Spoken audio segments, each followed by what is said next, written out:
Hello बच्चों, कैसे हैं आप लोग। आज अमीनो एसिड का लेक्चर नंबर 2 का वीडियो बन रहा है। लेक्चर नंबर 1 में हमने देखा था अमीनो एसिड होता क्या है, बेसिक उसका सब कुछ देखा था। आप देख सकते हैं। आज लेक्चर 2 का वीडियो मैं स्टार्ट कर रहा हूँ। आज का बेटा जो टॉपिक है, इस टॉपिक से आपको मिनिमम 2 नंबर और मैक्सिमम 4 नंबर का क्वेश्चन, चाहे वो बीएससी थर्ड ईयर का हो चाहे क्लास 12th का हो, पक्का आना है आज के वीडियो से। बात समझ में आ रही है? तो आपको आज का वीडियो पूरा देखना होगा। नोट्स आपके डिस्क्रिप्शन बॉक्स में नोट्स का लिंक आपको मिल जाएगा, ठीक है। तो जो हेडिंग लगाएंगे बेटा, वह हेडिंग होगा structure of alpha amino acid. Previous lectures में आपको याद आ रहा होगा कि अल्फा अमीनो एसिड्स क्या होते हैं, ठीक है। थोड़ा सा रिवाइज मैं कर रहा हूं। अमीनो एसिड के बारे में मैंने क्या बताया था कि अमीनो एसिड्स एक क्या होता है, बाईफंक्शनल ऑर्गेनिक कंपाउंड, बाईफंक्शनल ऑर्गेनिक कंपाउंड, यही बताया गया था। अमीनो एसिड का जो जनरल फार्मूला होता है,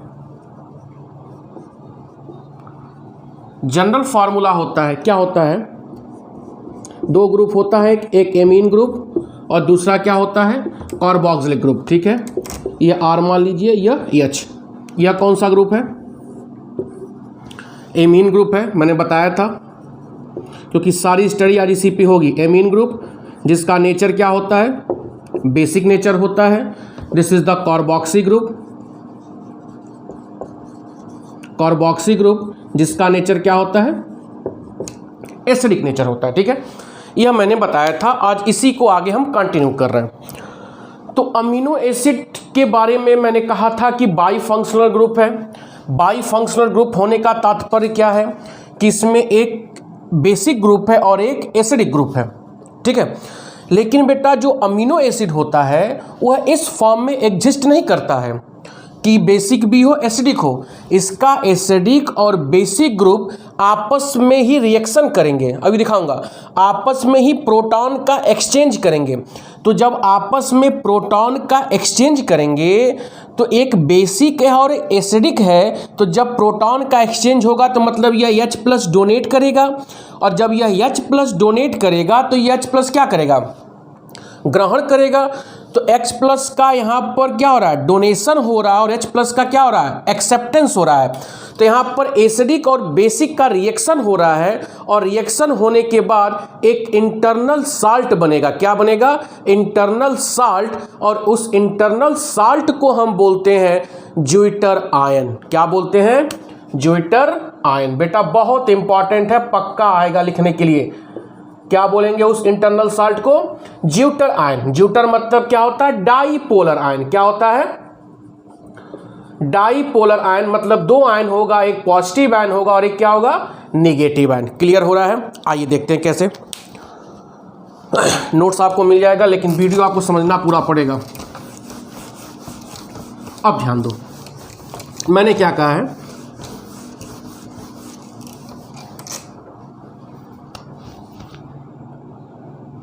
यहाँ लिखते हैं NH2 है, C, यह क्या हो गया, REHCO, यह तो एसिड ग्रुप है, एसिड ग्रुप होगा तो यह H+ को डोनेट करेगा।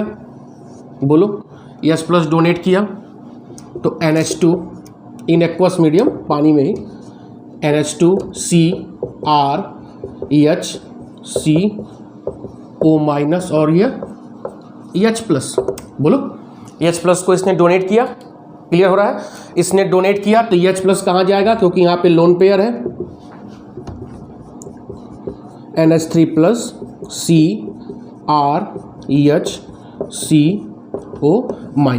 तो यहाँ पर देखिए एक पॉजिटिव चार्ज है और दूसरा क्या है, एक निगेटिव चार्ज। हो रहा है क्लियर? तो एक पॉजिटिव चार्ज है और एक निगेटिव चार्ज है। तो यहाँ पे अमीनो एसिड क्या है, 2 आयन में आ गया, 2 आयनों में एग्जिस्ट कर रहा है। तो इसी को बोलते हैं डाईपोलर आयन। क्या बोलते हैं, डाईपोलर आयन। और इस डाईपोलर आयन को बोलते हैं ज्यूटर आयन। क्या बोलेंगे, ज्यूटर आयन, मेरी बात समझ में आ रहा है? ZWITTER, ज्यूटर आयन, ठीक है। ज्यूटर आयन क्या होता है? इलेक्ट्रिकली न्यूट्रल होता है, इलेक्ट्रिकली न्यूट्रल होगा। हो रहा है क्लियर? या इसी को बोलेंगे इंटरनल साल्ट या ज्यूटर आयन स्ट्रक्चर, कुछ भी बोल सकते हैं। इंटरनल साल्ट, क्या बोलेंगे? इंटरनल साल्ट या ज्यूटर आयन स्ट्रक्चर। हो रहा है क्लियर? ऐसा क्यों हो रहा है? क्योंकि एसिडिक ग्रुप है, या H+ क्या कर रहा है? डोनेट कर रहा है, और यह क्या है? बेसिक ग्रुप है, और बेसिक ग्रुप है मतलब ये H+ क्या कर रहा है? एक्सेप्ट कर रहा है। तो यहाँ पे डोनेशन और एक्सेप्टेंस दोनों हो रहा है, तो इस कारण यहाँ पे 2 आयन में एग्जिस्ट करेगा। हमेशा अमीनो एसिड 2 आयन में ही एग्जिस्ट करता है। इसी डाइपोलर या 2 आयन स्ट्रक्चर को क्या बोलते हैं हम? Zwitter ion. हो रहा है क्लियर? तो बेटा ज्यूटर आयन पक्का लिखने के लिए आता है, बहुत इंपॉर्टेंट है। आप उठा के देखिएगा अनसॉल्व, चाहे बोर्ड का चाहे BSc सेकेंड ईयर का, ठीक है। कोई दिक्कत यहां तक? आइए आगे देखते हैं। मिटाइए, बढ़िया से पढ़ो, हैप्पी बर्थडे हो जाएगा, एग्जाम होगा।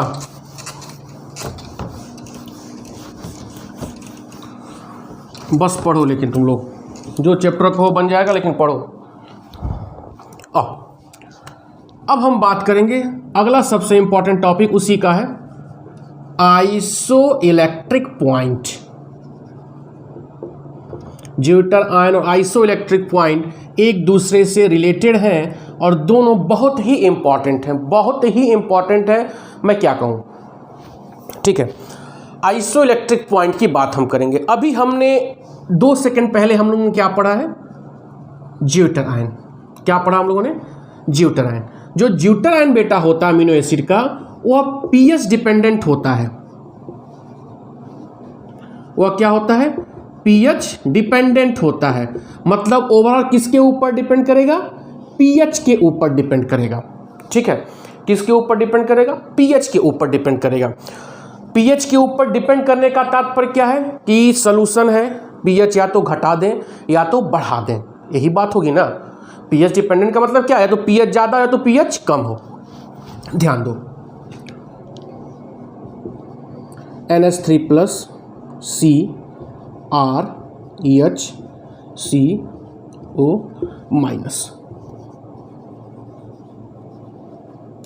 ज्यूटर आयन, ठीक है। इलेक्ट्रिकली न्यूट्रल है, इलेक्ट्रिकली न्यूट्रल है क्योंकि पॉजिटिव और नेगेटिव चार्ज बराबर है, ठीक है। अब जिस मीडियम में रखा गया है, इस मीडियम का हम पीएच मान लो घटा दे रहे हैं, पीएच हमने लो कर दिया। तो पीएच लो करने का तात्पर्य क्या है? H+ का कंसंट्रेशन बढ़ा दिया। यह मान लो स्ट्रक्चर 1 है, स्ट्रक्चर 1 जिस सॉल्यूशन में ज्यूटर आयन रखा हुआ है, मैंने पीएच कम कर दिया, मतलब H+ का कंसंट्रेशन बढ़ा दिया। केस 1, केस 2 उधर देखेंगे, पहले केस 1 देखो। तो जब सॉल्यूशन में H+ का कंसंट्रेशन बढ़ गया, ध्यान सुनिएगा, जब सॉल्यूशन में H+ का कंसंट्रेशन बढ़ गया तो जो ज्यूटर आयन के पास CO- है, यह एक्ट एज बेस किसकी तरह काम करेगा? बेस की तरह काम करेगा। कौन? यह CO- किसकी तरह काम करेगा? बेस की तरह काम करेगा। और जब बेस की तरह काम करेगा तो यह H+ को क्या करेगा? एक्सेप्ट करेगा। H+ को एक्सेप्ट करेगा। तो जब यह H+ को एक्सेप्ट कर लेगा तो ओवरऑल जो अमीनो एसिड का स्ट्रक्चर था, जिसके ऊपर पॉजिटिव और निगेटिव दोनों था, अब केवल क्या होगा? पॉजिटिव चार्ज होगा। तो कहने का क्या मतलब है? NH3CrEHCOOH डेवलप क्या होगा? कैटायन। यह स्ट्रक्चर क्या हो गया? सेकंड हो गया। हो रहा क्लियर? ये स्ट्रक्चर क्या हो गया? सेकंड हो गया। Is that clear? यहां देखो, यह केस 1 था। केस 2 देखो, हमने क्या किया? सॉल्यूशन का पीएच यहां पे क्या किया था? घटाया था। अब यहां पे सॉल्यूशन का पीएच हम क्या कर रहे हैं? इंक्रीज कर रहे हैं। मतलब इंक्रीज करने का तात्पर्य क्या है? हाइड्रोक्साइड आयन का कंसंट्रेशन बढ़ा रहे हैं, यही ना मतलब होगा ना यार। हाइड्रोक्साइड आयन कंसंट्रेशन बढ़ाएंगे तो जब OH का कंसंट्रेशन बढ़ाएंगे तो जो इसका NH3+ है, NH3+ यहां जुड़ा है ना, यह act as acid, act as acid का तात्पर्य क्या है कि H प्लस को क्या करेगा, डोनेट करेगा। तो डोनेट करेगा तो H प्लस और OH माइनस यहाँ से क्या बन जाएगा, H2O, और इसके ऊपर से पॉजिटिव चार्ज डिसअपियर हो जाएगा। तो डिसअपियर होने के बाद क्या हो जाएगा, NH2CrHCO माइनस, यहाँ पर केवल क्या डेवलप होगा, निगेटिव चार्ज एनायन, और इसी को स्ट्रक्चर 3 बोलेंगे। हो रहा क्लियर। अब ध्यान दो, ज्यूटर आयन एग्जिस्ट कर रहा था, हमने पीएच को घटाया तो उसके ऊपर क्या डेवलप हो गया, positive charge.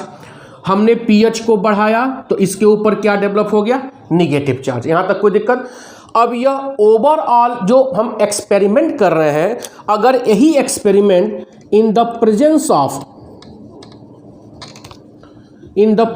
Of electric field करें, यही एक्सपेरिमेंट हम इलेक्ट्रिक फील्ड के प्रेजेंस में करें, मतलब एक कंटेनर ले लें, यहां पर हम लगा दें इलेक्ट्रोड, एक पॉजिटिव प्लेट और एक क्या हो, निगेटिव प्लेट। ठीक है, समझ में आ रहा है। ज्यूटर आयन वहां पे है, हमने पीएच घटाया तो पॉजिटिव चार्ज डेवलप हुआ। जैसे यहां मैं हल्का सा बना रहा हूं, यह मान लो पॉजिटिव निगेटिव प्लेट है और यहां पर यह क्या है, पॉजिटिव प्लेट। अब देखो यह ज्यूटर आयन है, NH3CrHCO माइनस। ठीक है, यही ना है ज्यूटर आयन। अब जब हमने पीएच घटाया, पहले कंडीशन में क्या कर रहे हैं, पीएच घटा रहे हैं, तो जब बेटा पीएच घटा रहे हैं तो इसके ऊपर कौन सा चार्ज डेवलप हो रहा है, केवल positive charge. Negative charge disappear हो गया, बोलो निगेटिव चार्ज क्या हुआ, डिसअपियर हो गया। तो जब डेवलप हो गया पॉजिटिव चार्ज, ये माइग्रेट करके कहाँ जाएगा, निगेटिव प्लेट की तरफ जाएगा। निगेटिव प्लेट की तरफ जा रहा है ना, हो रहा है कि नहीं हो रहा है। ठीक है, अब दूसरे कंडीशन में हम क्या कर रहे हैं, इसको हटाइए, यहाँ निगेटिव लगाइए। दूसरे कंडीशन में पीएच क्या कर रहे हैं, बढ़ा रहे हैं। तो जब पीएच बढ़ा रहे हैं तो इसके ऊपर कौन सा चार्ज डेवलप हो रहा है, बोलो यहाँ NH2 हो जाएगा, ये डिसअपियर निगेटिव चार्ज, इसका माइग्रेशन किधर होगा, पॉजिटिव प्लेट की तरफ। क्लियर हो रहा है। जब ये ओवरऑल एक्सपेरिमेंट हम कहाँ कर रहे हैं, इलेक्ट्रिक फील्ड के प्रेजेंस में कर रहे हैं, तो वहाँ पे जब हम पीएच घटा बढ़ा रहे हैं तो जो अमीनो एसिड का है माइग्रेशन, जैसे पॉजिटिव डेवलप हुआ तो अपोजिट प्लेट की तरफ निगेटिव जाएगा, और अगर निगेटिव डेवलप हुआ तो अपोजिट प्लेट पॉजिटिव की तरफ माइग्रेट करेगा। ठीक है, लेकिन किसी भी अमीनो एसिड का वह पॉइंट जहां पर अमीनो एसिड का माइग्रेशन न कैथोड की तरफ हो न एनोड की तरफ हो, मतलब वह केवल बीच में इक्विलिब्रियम में हो, ना इधर शिफ्ट हो ना इधर शिफ्ट हो, उसी पॉइंट को हम क्या बोलते हैं, आइसोइलेक्ट्रिक पॉइंट। क्या बोलते हैं, आइसोइलेक्ट्रिक पॉइंट। हो रहा क्लियर। तो आइसोइलेक्ट्रिक पॉइंट पे अमीनो एसिड पे पॉजिटिव और निगेटिव दोनों डेवलप होगा, मतलब वह न्यूट्रल ही होगा। न्यूट्रल होने का मतलब क्या होगा, ना उधर जाएगा पॉजिटिव प्लेट की तरफ ना निगेटिव प्लेट की तरफ, मतलब उसका माइग्रेशन क्या होगा, फुल स्टॉप, बीच में चुपचाप ऐसा बिंदास बैठा होगा, इधर नहीं जाएगा ना उधर जाएगा, क्योंकि दोनों तरफ पॉजिटिव और निगेटिव कहाँ घूमेगा। तो उसी पॉइंट को हम क्या बोलते हैं, आइसोइलेक्ट्रिक पॉइंट। ठीक है, हर अमीनो एसिड का आइसोइलेक्ट्रिक पॉइंट अलग अलग होता है। ठीक है, अगर मान लो एसिडिक अमीनो एसिड है तो उसका आइसोइलेक्ट्रिक पॉइंट कुछ और होगा, अगर बेसिक अमीनो एसिड है तो उसका आइसोइलेक्ट्रिक पॉइंट कुछ और होगा, अगर न्यूट्रल अमीनो एसिड है तो उसका आइसोइलेक्ट्रिक पॉइंट कुछ और होगा। मैंने क्या कहा था कि एसिडिक बेसिक कैसे पहचानोगे, अगर COH की संख्या अमीनो एसिड में ज़्यादा होगी तो वह एसिडिक होगा, NH2 की संख्या अगर ज़्यादा होगी तो वह बेसिक होगा। प्रीवियस वीडियो में मैंने बताया था, मैं क्लासिफिकेशन नेक्स्ट वीडियो में वही बनाना। ठीक है, तो हर अमीनो एसिड का अलग अलग आइसोइलेक्ट्रिक पॉइंट, मतलब वह पॉइंट जहां पे किसी भी अमीनो एसिड का जो ज्यूटर आयन होता है ना, पॉजिटिव और निगेटिव, वह किसी भी इलेक्ट्रोड की तरफ मूव न करता हो, ऐसे पॉइंट को हम क्या बोलते हैं, आइसोइलेक्ट्रिक पॉइंट, जो बहुत ही इंपॉर्टेंट है। ठीक है, तो दो टॉपिक आज हम लोगों ने देखा, ज्यूटर आयन और आइसोइलेक्ट्रिक पॉइंट, जो कि बेटा पक्का इस बार एग्जाम में, चाहे बोर्ड हो चाहे BSc थर्ड ईयर का हो, पक्का इस बार आने वाला है। नोट्स आपके डिस्क्रिप्शन बॉक्स के लिंक में दिया गया है। बहुत बहुत धन्यवाद। शेयर करो, सब्सक्राइब करो, लाइक करो, कमेंट जरूर करो, इनकरेज होता है थोड़ा सा। ठीक है, बहुत बहुत धन्यवाद, थैंक यू।